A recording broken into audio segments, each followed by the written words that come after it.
Hello everyone. 좋은 아침입니다. 예. 오늘 아침에 계좌 한번 쭉 보시면서 또 엔비디아 실적 발표 제가 말씀드린 대로 잘 나왔습니다. 그래서 여러분들께서도 아마 본인 계좌들 전기 전자 분야, 반도체 분야 가지고 계시다고 한다고 하면 대부분 빨간색이 들어오고 계실 건데요.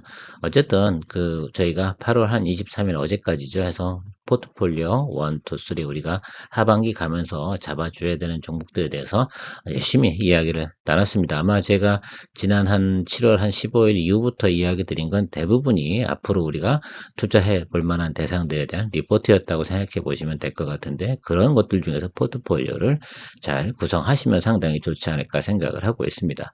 일단 포트폴리오 구성 이야기를 좀 드려보면 뭐 채권의 몇 퍼센트, 뭐 현금을 몇 퍼센트, 뭐 이런 이야기들을 많이 하고 계신데요.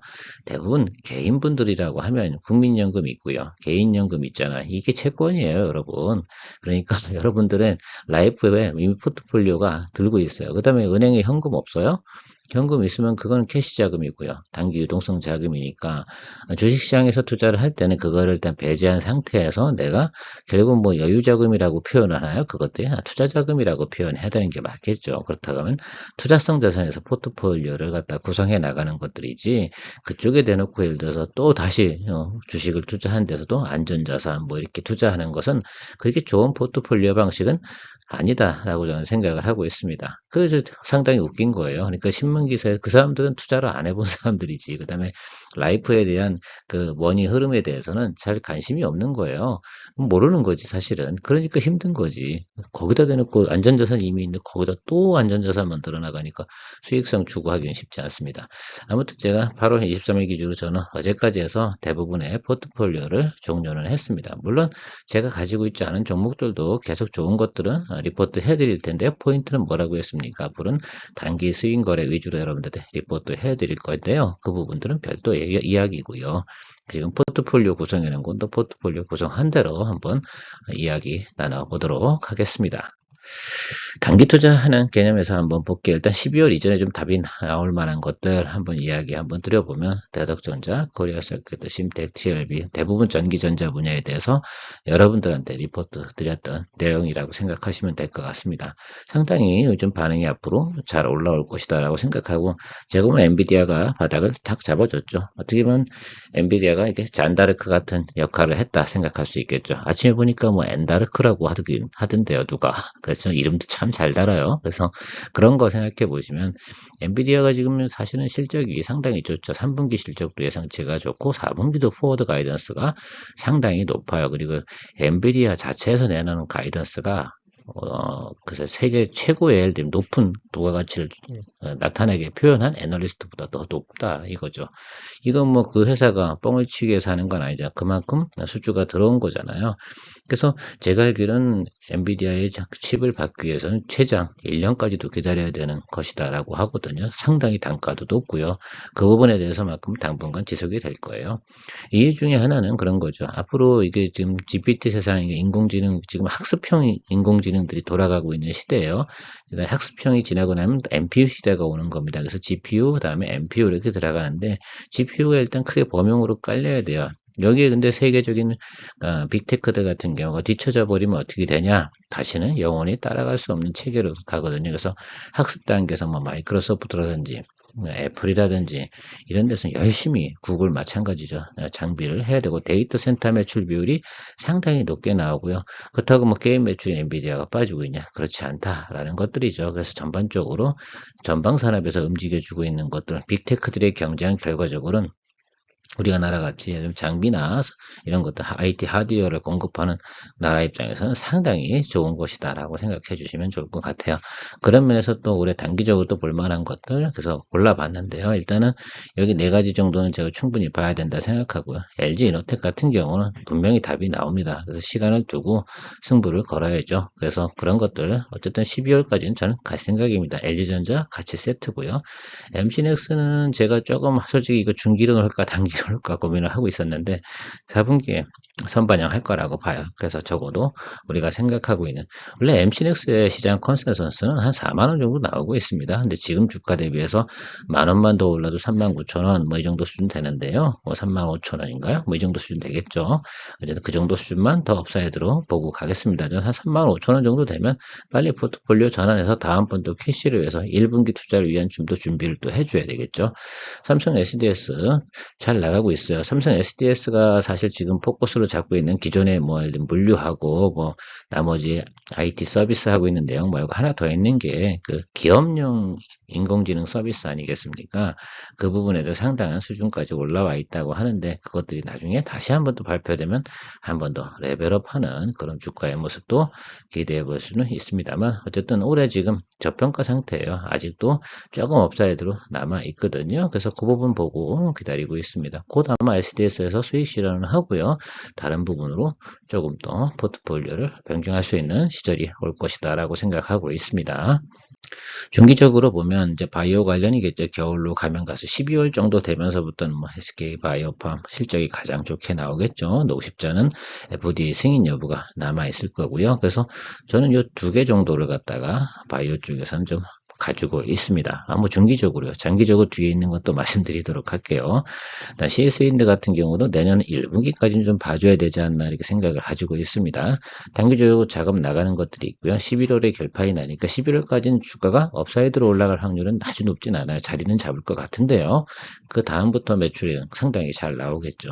성장성이 상당히 좋다는 이야기를 드리는 겁니다. 그러면 지금 10월달 정도 수준이 제가 볼 땐 공략 포인트가 될 거라고 생각해서 아직 요거는 포트폴리오에 들어가 있지는 않습니다. 그래서 지금 들어가 있는 건 요거 덕산 네오록스. 덕산 네오록스는 이제 사실은 지금 스마트폰에 OLED가 장착이 되는 거 아니까 삼성 디스플레이라고 생각하시면 되는데요. 공급량이 많잖아요. 근데 내년도에 들어가는 것이 또 아이패드에 또 들어가고 맥북 이런 것들이 앞으로 미래에서 계속 창출되는 거 아니에요. 그래서 애플에 들어가는 그 대수가 지금 뭐 아이폰만 해도 한 8천만 대, 9천만 대, 뭐 이런 이야기를 하고 있지 않습니까? 그러면 그 삼성 플러스 알파잖아요. 그 부분 생각해 줘야 된다.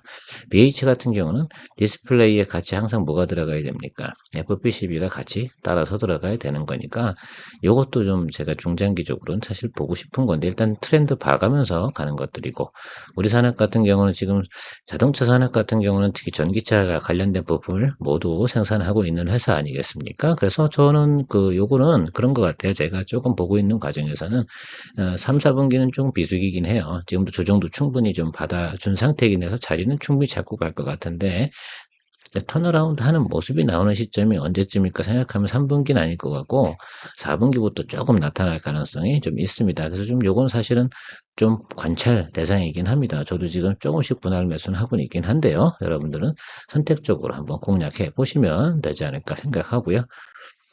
장기 투자로 가는 것들은 바로 이런 종목입니다. 그래서 삼성전기, 삼성전자, SK하이닉스, 원익QNC. 제가 얘네들은 같이 간다고 했잖아요. 사실은 얘네들은 다 같이 가요. 그 다음에 셀트리온하고 삼성바이오로직스 같이 갈 거고요. 근데 지금 뭐 셀트리온은 합병 이슈만 좀 있어서 지금 주춤하고 있는데 저는 지금 사실은 삼성바이오로직스는 사실은 매수하고 있지는 않습니다. 셀트리온을 더 많이 매수하고 있어서 비중을 똑같은 걸 가져가기가 좀 어렵습니다. 여러분들도 둘 중에 선택 1을 하는데 사실 제가 또 선택한 이유 중에 하나는 주가가 앞으로 업사이드로 올라갔을 때 또 가볍게 올라가거나 수익률이 더 높게 나올 만한 것들이 셀트리온 쪽이든 주가 상승 여력이 훨씬 더 높다고 생각을 하고 있습니다. 그래서 움직임도 좀 가볍고 삼성바이오로직스 같은 경우는 좀 분사를 한다거나 혹은 또 나름 액면 분할을 좀 한다는가 이랬으면 상당히 좀 더 좋지 않을까라고 좀 생각을 하고 있는데 그건 뭐 제가 관여할 내용은 아닌 것 같고요. 그래서 저는 셀트리온을 보유하고 있고 그다음 포스코 퓨처엠 이건 뭐 중장기적으로 계속 가는 겁니다. 그래서 저는 내년도 말까지는 보유할 생각을 가지고 있어요. 내년도 한 지금쯤이겠죠. 한 7월달, 8월달 이 정도.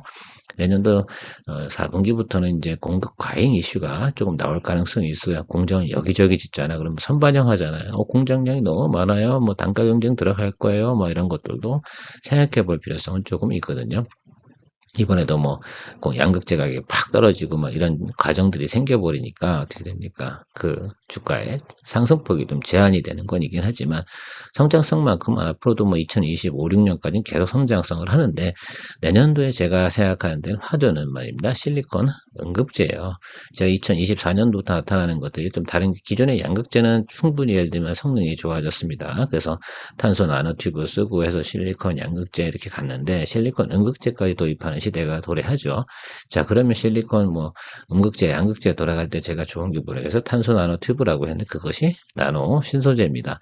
근데 나노 신소재를 제가 JEO도 있긴 하지만 나노 신소재를 더 픽원을 하는 이유 중에 하나는 뭐냐면 반도체, 디스플레이 들어가는 재료나 소재도 같이 얘네들이 생산을 하고 있잖아요. 그러니까 삼박자가 다 어우러지는 시스템이 언제겠어요? 내년도에 나노 신소재 같은 경우는 세 분야가 다 어떻게 돼요? 공익, 영업이익이 크게 증가하는 모습이 나타날 가능성이 높아요. 그래서 나노 신소재 같은 경우는 제가 상당히 지금 조정이 더 들어오길 바라고 있을 정도로다가 기대를 많이 하고 있습니다. 삼박자가 골고루 이때 주가가 크게 올라가는 거죠. 하나만 갖고 올라가는 것보다 이건 뭐 건드리면 다 수익 아니에요. 그렇죠. 이거 좀 봐주셔야 된다고 저는 생각을 하고 있습니다. 그래서 나노신소재 같은 경우도 반도체 업황 같이 올라가면서 자, 2차 전지 관련돼서 그 실리콘 응급제 이런 곳이 가시 또 이슈화돼 버리면 주가가 뭐 제가 볼 때는 올해 그 레이크 머티리얼스 같은 경우가 거의 한 300%, 400% 성장해 버렸잖아요. 나노신 소재도 충분히 100% 이상 성장할 가능성도 제가 볼 땐 좀 느낌표가 와 들어오고 있습니다. 물론 아직 내상 리포트는 나오고 있는데 제가 스터디한 바로는 그래요. 그래서 그거 좀 생각해 보시면 여러분들께서 좀 장기 포트폴리오로 좀 가져가도 되지 않을까라고 생각을 하고 있습니다. 저는 HBM 시리즈하고 DDR5 시리즈 나오고 나머지 것들이 다 전방 산업이 좋아지면서 얘들 같은 경우 지금 삼성전자나 SK 하이닉스가 2배 이 정도는 충분히 성장 구간에 나타났다는 것도 우리가 알 수 있고요. 삼성전기 같은 경우는 이제 FC BGA 분야가 제가 볼 때 분명하게 성장을 합니다. MLCC 분야는 해결이 됐죠. 또 광학도 해결이 됐죠. 이제 뭐 BGA만 남았는데 이제는 그런 시대가 도래하는 것이라고 생각을 하고 있어요. 저는 뭐 삼성전기 뭐 연초부터 계속 들고 주가 변동폭도 별로 없잖아요. 그죠? 그 이유가 뭐겠어요? 탄탄한 기초 틀이 있기 때문에 그렇다고 보시면 좋을 것 같고요. 그래서 이런 식으로 저는 포트폴리오를 구성을 해봤습니다. 그래서 일부 같은 경우 들고 있는 경우도 있고 앞으로 단기 포트폴리오에서 해결이 되면 이쪽으로 넘어오는 것들이죠. 그래서 돈을 계속 순환시키는 거죠. 그래서 이제 단기가 사라지고 나면 중기가 단기가 되고 그렇죠. 다시 계속해서 그런 로테이션을 가져가야 됩니다. 그래야지 흐름을 타고 갈 수 있거든요. 단기 같은 경우는 저는 3개월 이상은 보진 않습니다. 실제로. 그래서 그렇게 해서 단계에서 계속 회전을 해 나가고 대체해 나가고 이런 과정 들어간 중기 포트폴리오 좀 잘못된 거 있으면 바꿔버리고 뭐 이런 것들 그래서 계속 이런 것들에 대한 리포트를 체크하고 있을 겁니다. 아마 여러분들한테 제가 올해 들어서도 대부분 이런 리포트들을 가장 많이 해드려야지 않나라고 생각을 하고 있는데 그래서 준비가 됐을 때 투자하고 가고 하는 것들 저랑 같이 뭐 한 6개월 이상 같이 하신 분들 같으면 제가 무슨 말씀 드리는지 충분히 아실 겁니다. 한번 여러분들도 여러분들의 포트폴리오를 한번 고민해 보시고 오늘 제 포트폴리오가 여러분들한테 도움이 좀 되셨다고 생각해 보시면 참고해서 여러분들도 포트폴리오 한번 잘 구성해 보시면 좋겠습니다. 이렇게 많은 종목들을 다 하냐고? 예, 다 합니다, 저는. 예, 저는 기본적으로 25개 이상은 무조건 갑니다. 왜냐하면 순환성이 상당히 좋거든요. 그러니까 매월 수익을 낼 수 있는 구조로 가려고 한다 그러면 이 정도는 가줘야 된다. 그다음에 장긴 장기대로 포지션이 다른 겁니다. 그죠? 눈에 보이는 것과 이게 구분을 좀 해놓아야 돼요. 돈도 있으면 30, 30, 30 하고 나머지 10%는요. 회전율을 위해서 조금 돌려주는 것들을 이렇게 좀 구성해 보셔도 괜찮다. 그것이 100만 원씩 들어가도 상관없어요. 그 다음에 뭐 500씩 들어가도 상관없고 1000씩 들어가도 상관없고 뭐 자기 규모 되는 대로 하는데 가급적이면 10개 이상을 가야 됩니다. 수익률 만들어내는 게 어떤 거냐면 10개 중에 어떤 겁니까? 8개 정도는 성공인데 2개 정도는 미스가 나와요. 그러면 실제로 6개만 수익이 나는데 6개냐 그저 똔똔 치는 것도 있겠죠. 그럼 4개 정도가 순수익이 나올 가능성이 상당히 높죠. 그러려고 하면 그런 확률까지는 최악의 사태죠.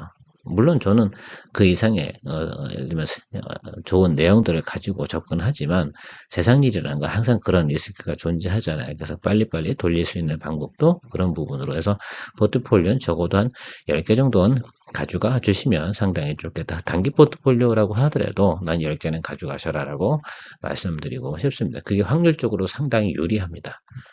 5개 있는데 한 2개 빠그러지잖아요. 그러면 멘탈 붕괴 와요. 그거 아십니까? 그래서 하나에 올인하는 계란을 한 바구니 담지 말라는 이유도 바로 그런 것들이다라고 생각하시면 되지 않겠나라고 생각합니다. 자, 오늘 도움 되셨다고 그러면 좋아요, 구독, 멤버십, 그리고 앞으로 9월부터는 여러분 단기적으로 거래할 수 있는 어제 신성 ENG 잘 수익 실현하셨어요. 자, 이번에는 국도화학 갖고 타겟되면 무조건 수익 실현하는 거고요. LG전자도 제가 간단하게 이야기 드렸습니다. 뭐 그런 부분도 참고해서 거래해 주시면 아마도 재밌는 투자 생활 될 거라고 생각을 하고 있습니다. 오늘도 또 좋은 하루 되시기 바랍니다. 감사합니다.